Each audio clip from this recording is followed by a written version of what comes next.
You guys, in this video, I have solved FNAF. That is one big pile of shit. Okay, well, maybe not have solved FNAF, but just hear me out, because I believe I have uncovered not just who built the Mimic in the game's timeline, but also I believe we'll be seeing a certain character from FNAF's past that will not only explain a major detail left unanswered in the past games, but will also explain where we're going in the future of this franchise from a narrative standpoint. Now, I know what y'all are thinking. Yeah, right, this dude who has an 85% chance of me not knowing who the fuck he is has a better chance at sucking a chick's dick than solving the FNAF lore. But just hear me out, I promise I will make it worth your while.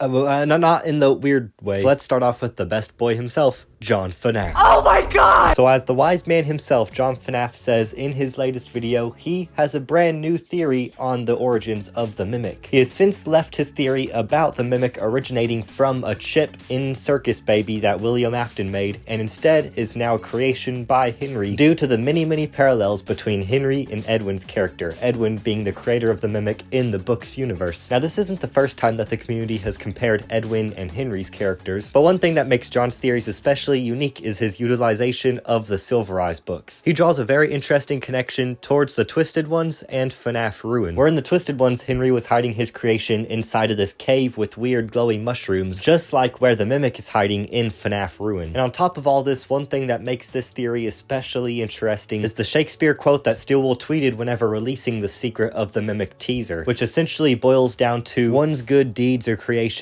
are forgotten over time, while their evil ones continue to spread for much longer. Something that would make total sense if somebody like Henry was the creator of the Mimic, considering how many good animatronics and just overall good intentions he had throughout his life. But what's the point of this video if I'm just recapping everything he put in his latest theory already? Well, that's because I don't think he was fully right. I do believe there is one thing he got wrong. He then states that he no longer believes that the chip inside of Baby was the Mimic chip, which was one of his past theories about the Mimic that he gave really solid evidence on back then. With that theory essentially boiling down to the chip that Michael Afton takes out of Circus Baby in Sister Location Night 4 is actually the chip containing the code of the Mimic, aka Glitch Trap, which then explains how the Mimic code got into the FNAF 6 pizzeria, which then further explains why the Mimic even still exists in the first place. Now, with this in mind, my biggest issue towards his latest theory where the Mimic will relate back to Henry lies in the way he uses it to shut down his past theory in the process, when in reality, I think both theories can be true at the same time, and I do believe there is proof to show that they both are correct. In the Silver Eyes book trilogy, the creature that was built by Henry, which is the parallel to the Mimic in John's latest theory, is the adult robot version of Charlie Emily, the same robot that is later on in the book series revealed to have been kidnapped and stolen by William Afton and quite literally made into Circus Baby. Now, combining both of John's theories into one mega theory about the origins of the Mimic, we have that literal same exact story unfold. A piece of code/machinery that was originally built by Henry realized how evil it was and tried to hide it, only for William Afton to steal it and use it to quite literally create Circus Baby in both the books and in the games. Now, that is no parallel, my friend. That is spot fucking on the same exact story both ways. And so this is just all a glorified way of me saying that John FNAF is so right that he was right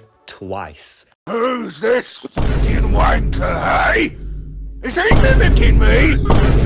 Fucking hell, fucking stay! And no, my friends, believe it or not, I am not just here making this video to stroke John's penis. I'm also here to explain what I believe the secret of the Mimic may end up being by the end of this game. You guys, maybe the secret of the Mimic was the friends we made along the way. And yes, I am well aware that the title Secret of the Mimic could be implying that the Mimic himself is the secret in question, but considering like every other title so far, like Security Breach, Sister Location, etc., there's probably multiple meanings to the term Secret of the Mimic. Is he mimicking me? And I'm willing to bet it relates back to the crying child. Let's take a moment to step back and think about FNAF 4, the game so complicated that Scott Cawthon is still trying to answer questions and plot holes left in it today. Out of all the different mysteries that have still not been touched upon, there is one piece of dialogue that I always like to come back to.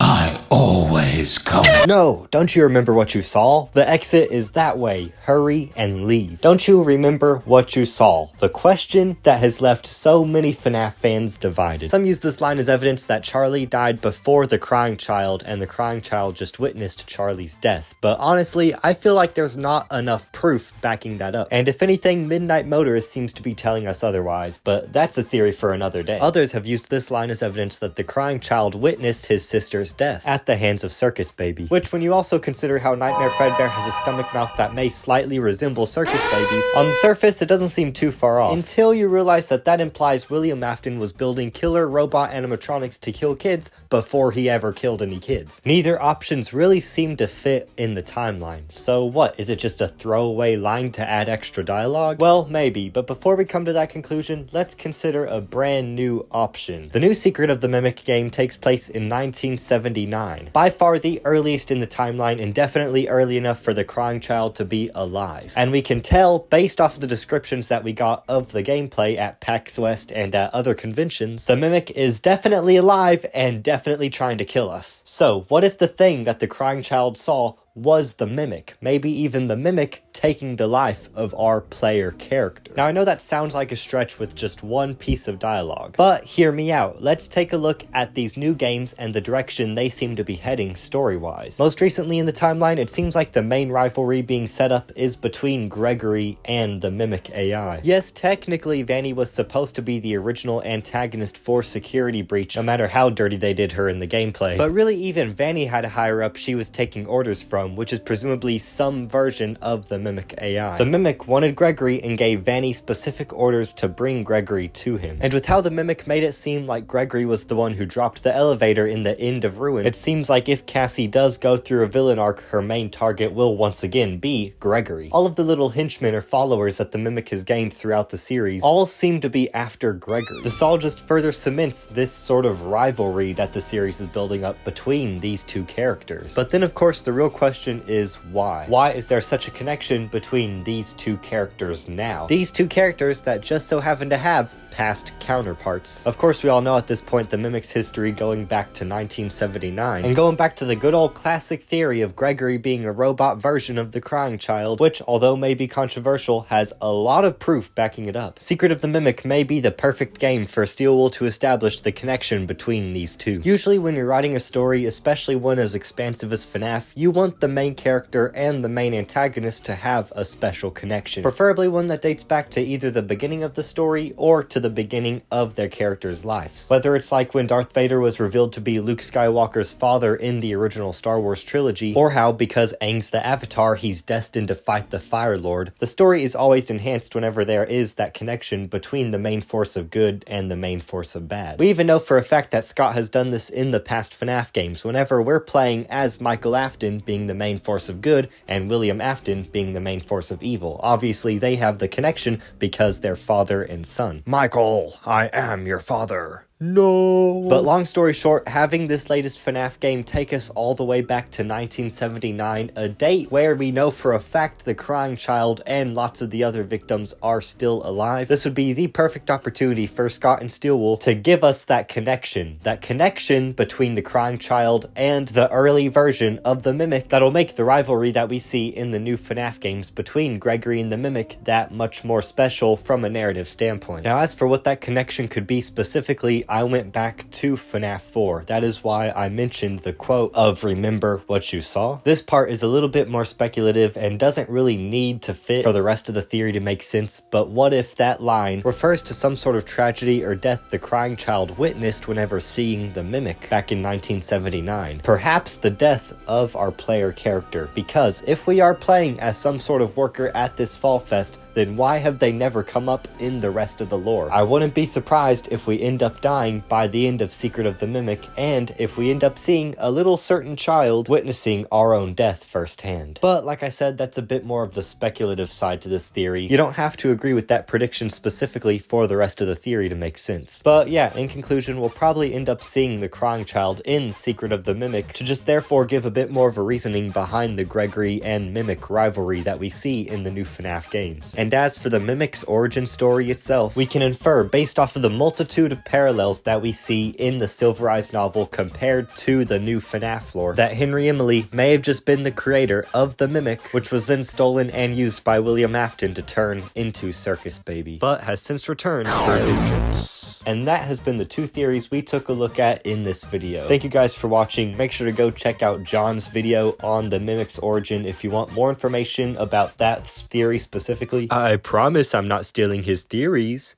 I'm only mimicking them. And I know a bit of the theories talked about in this video could be a bit controversial, so thank y'all for at least hearing me out. And remember that it's perfectly okay to disagree with my theory because, I don't know, we can have different opinions on something, and yeah, just don't be a pussy about it. Thanks for watching. Make sure to shove that subscribe button straight up your ass. And bye. Okay, bye. Goodbye. Leave. Okay, yep. This is the end. Go get away. Get off. Click off the video.